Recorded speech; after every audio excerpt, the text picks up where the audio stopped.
How to fix automatic brightness increase for Instagram on iPhone. Hello guys, this is Atticus and welcome back to another tutorial video.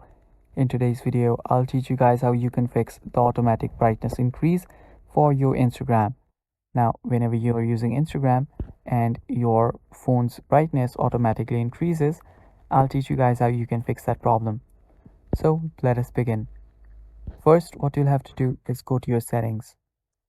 After you're on your settings, scroll down till you find the accessibility section. Tap on it and scroll down. After you scroll down for a bit, you will see an option that says auto brightness. If you don't find it, what you can do is you can go to display and text sizes and then scroll down. Now under there you will see auto brightness. Now the main reason that your Instagram brightness increases automatically is due to this auto brightness being turned on. Just turn it off, and after you do that, your problem should get fixed.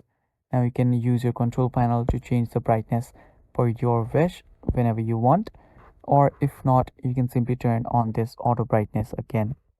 And that should fix your problem, guys. Basically all for this video. I hope this video helped you, and if it did, leave a like down below and stay tuned.